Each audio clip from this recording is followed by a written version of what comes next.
थोड़ा समय पहले की बात है, मुख्यमंत्री हुआ करता था। काबिज कमिश्नर की शुरुआत करता हूँ। एक निवेदन मैं आपसे कर दूं कि भीड़ में पढ़ने का आदी हूँ, तालियों के बीच में पढ़ता हूँ। जहां मुझे लगा कि आपने अपना प्यार कम किया, मैं ऐसे बैठ जाऊंगा जैसे पहली बरसात में कोई सरकारी छत बैठ जाया करती है। एक बार जोरदार तालियां फिर से बजाइए। जागरूक अवस्था में कवि सम्मेलन शुरू होना चाहिए। मुझे पता लगे कि आर्यनगर का कलेवर, आर्यनगर का प्यार अभी तक वही है। चार पंक्तियां पढ़ता हूं।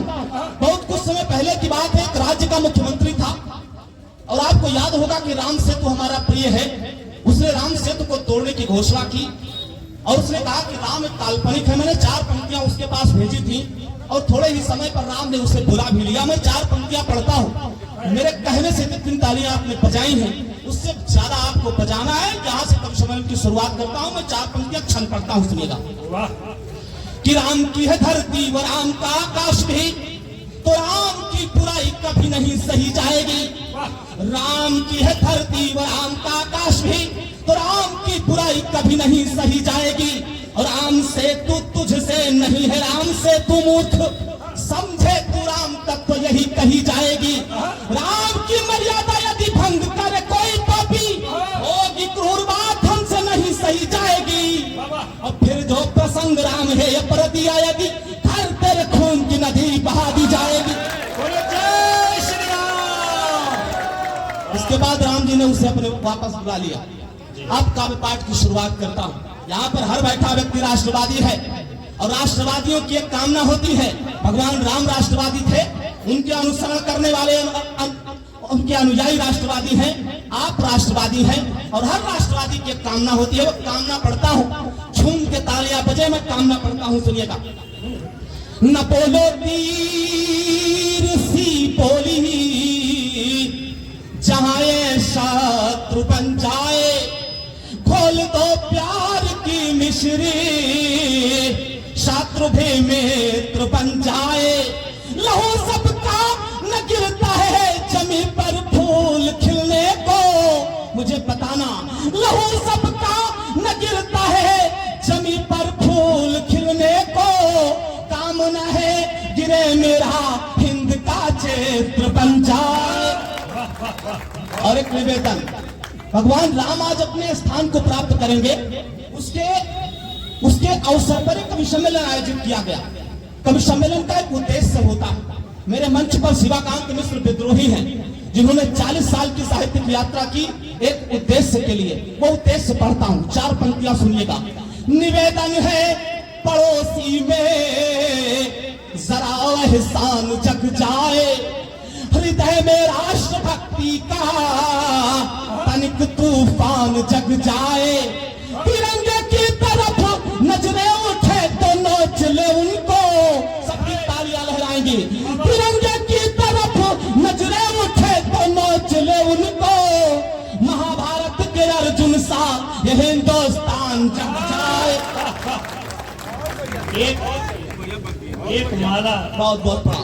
बहुत हम अपना हीरो किसको मान लें? दो दो कौड़ी के नचनियों को, जो मेरे समाज को अश्लीलता और फूहड़पन के अलावा कुछ नहीं देते।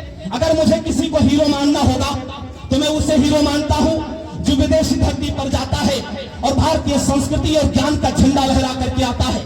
मैं एक नाम लेता हूं और देखता हूं आर्यनगर उसे कितना प्यार देता है। तो चार पंक्तियां पढ़ता हूं, सुनिएगा। प्रेम का नीर बरसाऊं मैं घनानंद हो जाऊं। विद्वानों के बीच में कविता पाठ कर रहा हूं।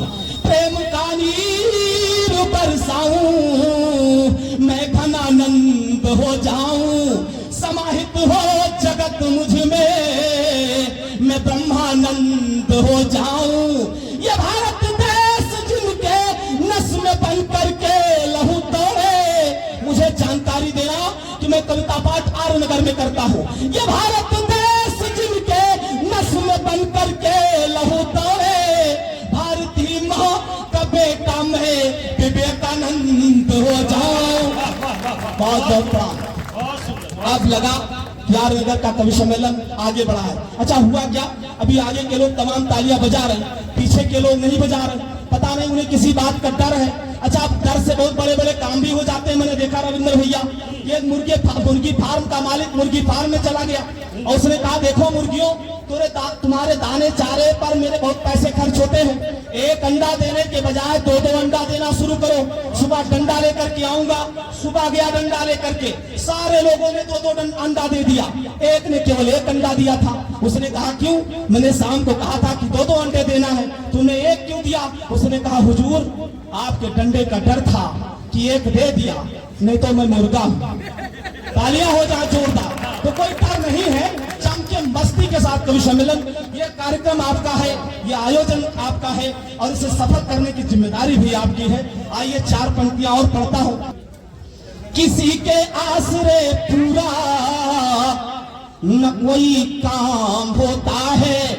चाहता हूं एक एक पंक्ति आपके हृदय को स्पर्श करे। किसी के आसरे पूरा न कोई काम होता है, जला देता है जो खुद को उसी का नाम होता है। जो देते थे नसीहत हमको मैं खाने न जाने की, ये कविता है ही नहीं, ये आपके जीवन का हिस्सा है जो मैं पढ़ रहा हूँ। जो देते थे नसीहत हमको मैं खाने न जाने की, आजकल उनके हाथों में छलकता जाम होता है। बहुत अच्छा हुआ कि हमने अनुसरण किसका नहीं किया, हमने सबका किया। बहुत सोच विचार के अनुसरण करने भर का है। और 4 पंक्तियां पढ़ता हूं। अच्छा मोहब्बत जब पहले होती थी तो कबूतरों से संदेशे भेजे जाते थे, उसके बाद मोहब्बत हुई तो डाकिए की प्रतीक्षा होने लगी। आज मोहब्बत कहाँ है? हमारे तमाम नौजवान दोस्त हैं, 4 पंक्तियां उनके हवाले करता हूं, सुनिएगा। मोहब्बत के सफर के कितने वो छल छंद रखते हैं, मोहब्बत के सफर के कितने वो छल छंद रखते हैं, दीवाने हर गली में चाल अपनी मंद रखते हैं। यकीन कैसे हो उनके प्यार पे तुमको मधुसूदन, मुझे बताना यकीन कैसे हो उनके प्यार पे तुमको मधुसूदन, तुम्हारे डर से अपना वो मोबाइल बंद रखते हैं। बहुत अच्छा। अब बताओ मेरा काम खत्म हुआ, पढ़ो कि जाऊं? नहीं, बिल्कुल, अभी तो पार्टी शुरू हुई है। बहुत अच्छे। मेरा जिसके लिए अमर सिंह दादा का आदेश था, बीपी का आदेश था, वो मैं अपना काम कर चुका हूं। आप बताओ और पढ़ो कि जाऊं? सुनना हो तो तालियां बजाओ जम के। 4 पंक्तियां पढ़ता हूं। क्या हो जाता है, हमारे तमाम ऋषि मुनि महात्मा अपने आध्यात्म के रास्ते को छोड़ करके दूसरी जगह चले जाते हैं। महान ज्ञानी ध्यानी विश्वामित्र शकुंतला के जन्म का कारण बन जाते हैं। मैं प्रेम का कवि हूँ, मैंने सफाई दी, शायद यही होगा और यही अगर है तो सबका समर्थन उसी तरीके से मिले। 4 पंक्तियां पढ़ता हूँ, सुनिएगा। बढ़िया। चीज या दिल किसी का हो अमानत हो ही जाएगी, चीज या दिल किसी का हो अमानत हो ही जाएगी, झुका सर गैर के आगे इबादत हो ही जाएगी। लाख बचने की कोशिश कर लो लेकिन बच नहीं सकते, सब लोग छिपाते रहते, छिपा नहीं पाता कोई। लाख बचने की कोशिश कर लो लेकिन बच नहीं सकते, किसी मासूम चेहरे से मोहब्बत हो ही जाएगी। और एक गजल के शेर जो आदेश था पढ़ता हूँ, एक बार जोरदार तालियां बजा दीजिए। भैया थोड़ा इको बढ़ाओ, हल्का सा इको करो। और ये खींच रहा है आवाज मेरी, देखो बदल गई। वो उसी के लिए लगाया है कि आवाज खींचे। एक बार जोरदार तालियां यहाँ से वहां तक हो, आवाज काफी खराब हो चुकी है। बहुत बढ़िया भाई। वैसे मधुसूदन जी की ये बात कि किसी मासूम दादा की तरफ से आपको पुरस्कार स्वरूप आया है, ये दादा का पुरस्कार नहीं है, दादा का आशीर्वाद है, जो विगत 8 सालों से लगातार कोई ऐसा मंच नहीं रहा कि दादा हो और उनका आशीर्वाद, उनका प्यार उनकी तरफ से ना आए। मैं चाहता हूं एक बार अमर सिंह दादा के लिए आपसे जोरदार तालियों का निवेदन करता हूं। ऐसे लोग जब सामने बैठते हैं तो एक विशेष ऊर्जा मिला करती है कि हमारे सामने कोई हमारा कोई बैठा है, हमारे संरक्षक बैठे, हमारे पक्ष बैठे। आइए गजल के कुछ शेर पढ़ता हूँ, सुनिए। असवार मोहब्बत के सुनाना पड़ा मुझे, सुनाना पड़ा मुझे, असवार मोहब्बत के सुनाना पड़ा मुझे, सुनाना पड़ा मुझे, असवार मोहब्बत के सुनाना पड़ा मुझे, सुनाना पड़ा मुझे, असवार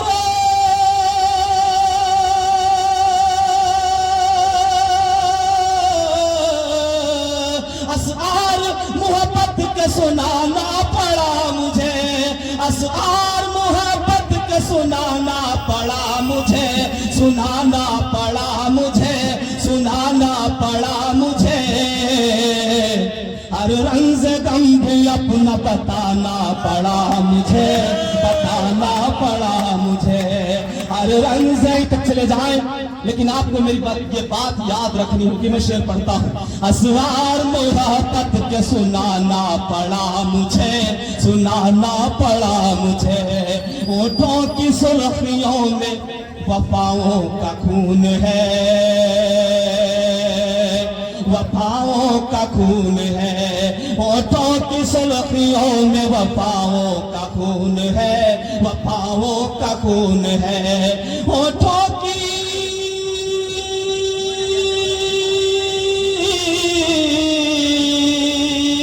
होठों की सुर्खियों में वफाओं का खून है, होठों की सुर्खियों में वफाओं का खून है, होठों की सुर्खियों में वफाओं का खून है, वफाओं का खून है, वफाओं का खून है, यह आईना भी उनको दिखाना पड़ा मुझे, दिखाना पड़ा मुझे, यह आईना भी उनको दिखाना पड़ा मुझे, दिखाना पड़ा मुझे।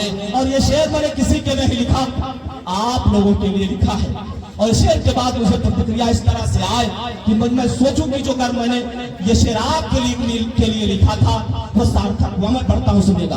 असआर मोहब्बत के सुनाना पड़ा मुझे, सुनाना पड़ा मुझे, जब जख्म सियासत ने ज्यादा ही दे दिए,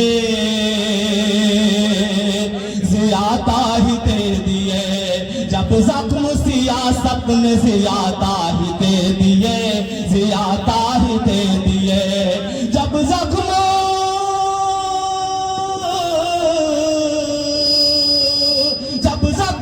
सियासत ने ज्यादा ही दे दिए, जब जख्म सियासत ने ज्यादा ही दे दिए, ज्यादा ही दे दिए, ज्यादा ही दे दिए, तब कलम को तलवार बनाना पड़ा मुझे, बनाना पड़ा मुझे, तब कलम को तलवार बनाना पड़ा मुझे, बनाना पड़ा मुझे, असआर मोहब्बत के सुनाना पड़ा मुझे, सुना